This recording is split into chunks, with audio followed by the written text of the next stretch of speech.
Good afternoon student, আশা করি সবাই ভালো আছো, সুস্থ আছো। আজ আমি তোমাদের ক্লাস 4 একটি লেসন পড়াবো, লেসন 15। অনলাইন ক্লাসে তোমাদের স্বাগত জানাই। তোমরা সবাই বই খুলে নাও, পেজ নাম্বার 67। চ্যাপ্টারটার নাম হলো দক্ষিণ মেরু অভিযান, লিখেছেন নৃপেন্দ্র কৃষ্ণ চট্টোপাধ্যায়। সবচেয়ে প্রথমে আমরা রাইটার নৃপেন্দ্র কৃষ্ণ চট্টোপাধ্যায় সম্বন্ধে আমরা একটু জেনে নেব। নৃপেন্দ্র কৃষ্ণ চট্টোপাধ্যায়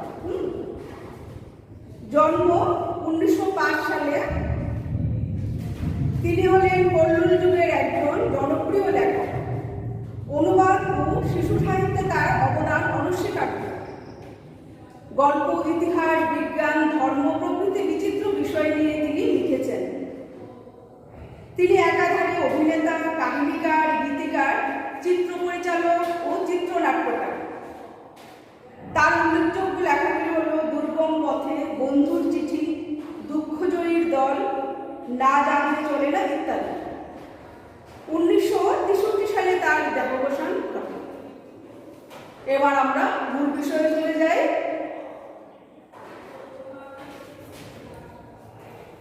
আজকে আমরা যে বিষয়টির উপরে গল্পটা, সেটা হলো দক্ষিণ মেরু অভিযান। তোমরা নিশ্চয়ই নর্থ পোল, সাউথ পোল এগুলি জিওগ্রাফিতে পড়েছো। হ্যাঁ, সে আমরা সাউথ পোল সম্বন্ধে আজকে পড়ব। খুব একটা কি বলবো, দুর্গম একটা পথ, যা বরফের একদম ঢাকা, সবসময় তুষার বৃষ্টি হয়। তোমরা মনে মনে কল্পনা করে নাও জায়গাটা কিরকম হবে। চতুর্দিকে খালি বরফ, বরফ আর বরফ, বরফের বৃষ্টি হচ্ছে, কোথাও কিছু দেখা যাচ্ছে না। সেরকম একটা পরিস্থিতিতে আমাদের যে এখানে যার সম্পর্কে বলা হয়েছে, গবেষক বা যিনি কি করছে, দক্ষিণ মেরু অভিযান করেছিলেন, তার নাম হলো স্কট। প্রথমে দিয়েছে এখানে 1868 সালে 5 জুন ইংল্যান্ডের ডিফানশায়ারের এক গ্রামে স্কট জন্মগ্রহণ করেন। তার পূর্বপুরুষেরা অনেকেই সামুদ্রিক বিভাগে বড় বড় চাকরি করতেন। ছোটবেলা থেকেই স্কটের জাহাজ বা সমুদ্র যাত্রা নিয়ে খুব ইন্টারেস্ট ছিল। ছোটবেলা থেকে উনি জাহাজে নানান কাজ শিখেছেন এবং সমুদ্র যাত্রা করেছেন। সেই সময় জগতের নানা স্থান থেকে, পৃথিবীর নানা স্থান থেকে দক্ষিণ মেরু অভিযানের সম্পর্কে নানা রকম চেষ্টা চলছিল। স্কটও মনে মনে ভেবেছিলেন যে উনি দক্ষিণ মেরু অভিযান করবেন, সেই গৌরবটা উনি অর্জন করবেন। রয়্যাল জিওগ্রাফিক্যাল সোসাইটি এই অভিযানের আয়োজন করেছিল। স্কট সেই সময় সেই সোসাইটির প্রেসিডেন্ট স্যার ক্লেমেন্টস মার্কহামের সঙ্গে তার দেখা হয়। তার সঙ্গে পরামর্শ করে তিনি সেই দলের অধিনায়কত্ব পদে অংশগ্রহণ করেন, মানে ক্যাপ্টেন হন। 1901 সালে আগস্ট মাসে ডিসকভারি নামক এক জাহাজে করে তার দলবল নিয়ে ইংল্যান্ড থেকে দক্ষিণ মেরুর দিকে যাত্রা শুরু করেন। তার সঙ্গে খুব বড় একজন নাবিক ছিলেন। নাবিকটির নাম কি ছিল দেখো, স্যার আর্নেস্ট শ্যাকেলটন।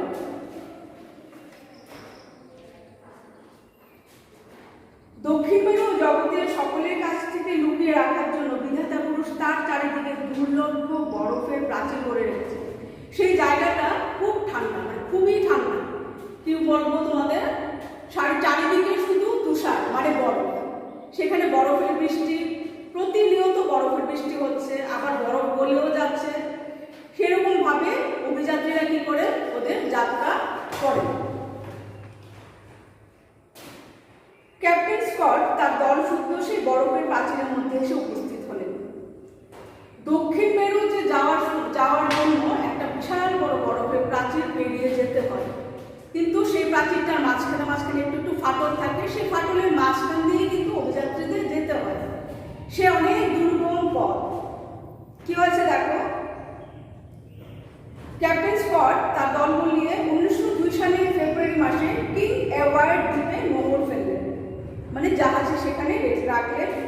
সমুদ্রের জল জমে বরফ হয়ে গেছে। তারা ঠিক করলেন স্লেজে করে যাত্রা করবে। স্লেজ মানে কি?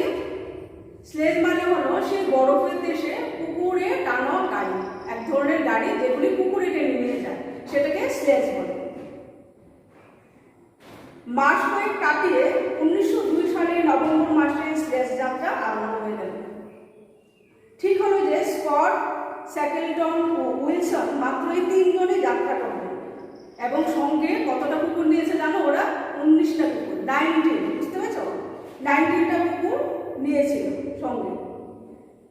তারা কিছু দূর যাত্রা করার পরে মাঝামাঝি কি করছে, ওরা একটু তাবু টাঙিয়ে টাঙিয়ে কিন্তু ওখানে পতাকা লাগিয়েছে, ওদের নিশানা লাগিয়েছে, আর কি রেখেছে? খাবার রেখেছে।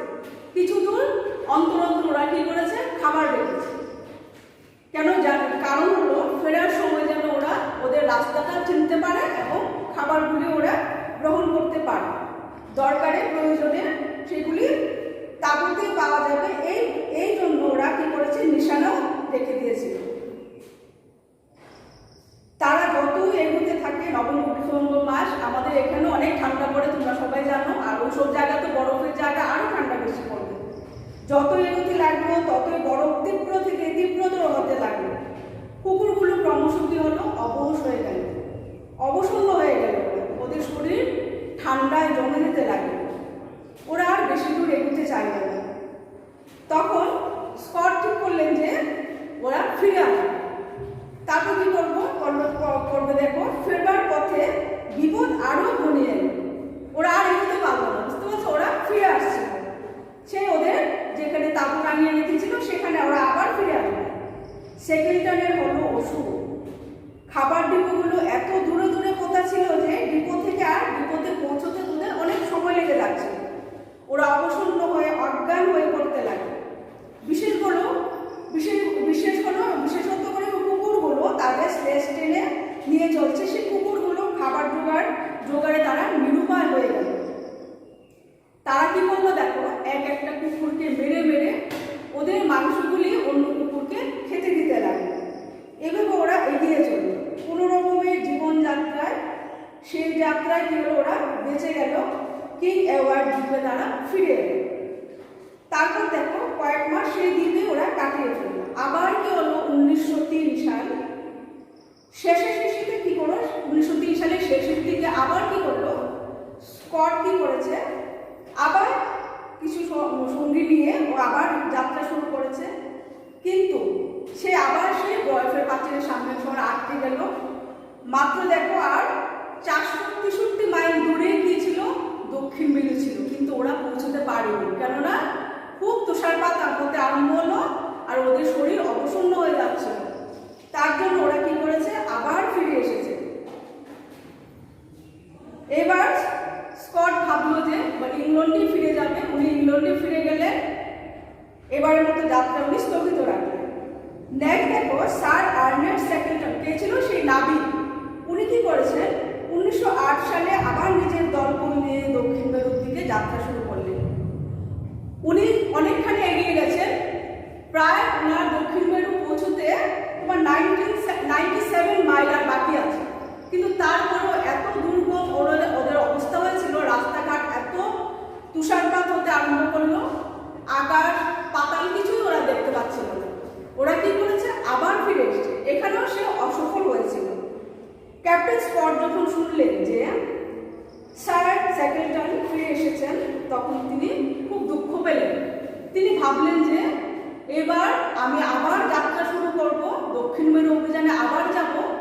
কিন্তু এবার নয় দক্ষিণ মেরু অভিযান করব, আর নয়তো আমি আর ইংল্যান্ডে ফিরব না।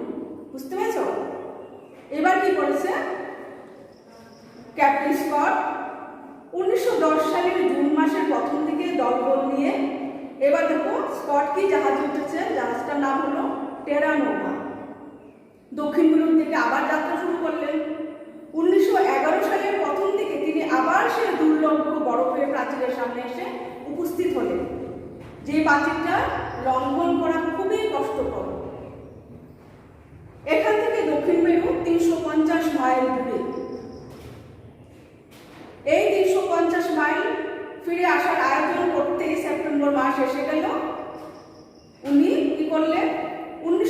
সালে নববর্ষের প্রথম দিনে 8 জন সঙ্গী নিয়ে তিনি দক্ষিণ মেরুর সেই 170 মাইলের মধ্যে এসে পড়লেন। কতজন সঙ্গী নিয়েছিল? 8 জন সঙ্গী। সেখানে কয়েকদিন বিশ্রাম করার পর মাত্র 4 জন সঙ্গীকে নিয়ে রওনা হলেন। সঙ্গে কি নিলেন? রসদ দিলেন, মানে খাবার দাবার নিলেন। টিপোতে টিপোতে জমা রেখে ক্রমশ দক্ষিণ মেরুর দিকে এগোতে লাগলেন। দক্ষিণ মেরুর দিকে এগোতে লাগলেন এবং উনি সেবার সফল হয়েছিলেন। 18 জানুয়ারি 1912 সালে তাদের জীবনের ঈপ্সিত সেই দেশ দক্ষিণ মেরুতে এসে উপস্থিত হলেন। কিন্তু কি জানো, অত্যন্ত দুঃখের বিষয়, উনি যাবার আগে প্রায় 2-3 সপ্তাহ আগেই কি হয়েছে, পোল্যান্ডের একজন বিখ্যাত ব্যক্তি সেই জায়গাটা আবিষ্কার করে ফেলেছিলেন। কি নাম ছিল তার? আমুন্ডসেন। দক্ষিণ মেরুর প্রথম আবিষ্কারকর্তার গৌরব অর্জন করে চলে গেছেন। সেই জনমানবহীন অনন্ত তুষারের দেশ নরওয়ের পতাকা আর কাষ্ঠফলকে আমুন্ডসেনের নামের বিজয়বার্তা ঘোষণা হয়েছে। লোকটা কোথাকার ছিল? নরওয়ের ছিল। এবার স্কট প্ল্যান করলেন যে এবার ফিরে আসবে, কিন্তু যাওয়ার সময় যতটুকু তাড়াতাড়ি যেতে পেরেছিলেন, ফেরার সময় তার অতিশয় বাধা ওর রাস্তা আটকে দিয়েছিল।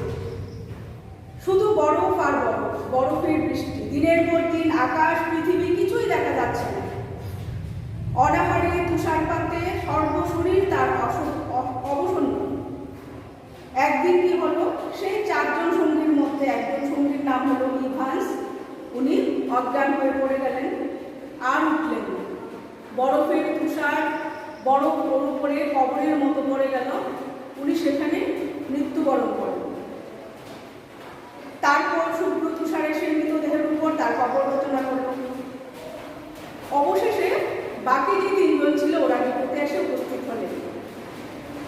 এরপর একদিন সেই ডিপো থেকে কি হলো, ক্যাপ্টেন ওটস নামে একজন, উনি রাতে বেরিয়ে গেলেন আর ফিরে আসলেন। উনিও মারা গেছেন। এবার বাকি 2 জন সঙ্গী ওরা বুঝতে পেরেছেন, ক্যাপ্টেন স্কট বুঝতে পেরেছেন যে ওদের কবর এখানেই হবে, ওরা এখানেই মারা যাবে। স্কটের শরীর অবসন্ন। চিন্তা করে দেখো, ভীষণ ঠান্ডা, খাবার নেই, কোথাও বেরোতে পারছে না, চতুর্দিকে ঠান্ডায় ওদের শরীর অবসন্ন হয়ে পড়েছে। ক্যাপ্টেন স্কট তখন কি করলেন, শেষ সময়ের জন্য এক ডায়েরি লিখে গেছেন। সেই ডায়েরিতে লেখা যে আমি যে কষ্ট করেছি এভাবে দক্ষিণ মেরু অভিযান করার জন্য, একদিন না একদিন এই ডায়েরির পাতা পেয়ে যাবে, আর কি হবে, ইংল্যান্ডবাসী পাবে এবং ওরা জানতে পারবে যে আমি কিরকম কষ্ট করেছিলাম, কিরকম কষ্ট আমরা সহ্য করেছিলাম। আমাদের এই মৃতদেহ আর আমার এই লেখা হয়তো জগতে একদিন সেই কাহিনীর সাক্ষ্য দেবে। ক্যাপ্টেন স্কটকে যারা খুঁজতে গিয়েছিলেন তারা তার মৃতদেহের সঙ্গে এই ডায়েরি পাতাও পেয়েছিল। আশা করি সবাই বুঝতে পেরেছ। তোমরা কি করবে, গল্পটি আরো বেশি করে পড়বে, ভালো করে পড়বে। এটা কিন্তু সত্যি ঘটনার উপরেই আধারিত। এবার দেখো আমি তোমাদের কোশ্চেন আনসারের দিকে চলে যাচ্ছি। সবচেয়ে প্রথমে দেখো এখানে যেগুলি মিনিংগুলি আছে, তোমাদের বইয়ে যে মিনিংগুলি আছে সেই মিনিংগুলি আমি এখানে দাঁড়িয়ে দিয়েছি। আকাঙ্ক্ষা মানে ইচ্ছা, দুর্লভ যা অতিক্রম করা কঠিন, নিশানা লক্ষ্য, ব্যর্থ বিপদ, অনন্ত মানে অনন্তী, আগ্রহিত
পার্ট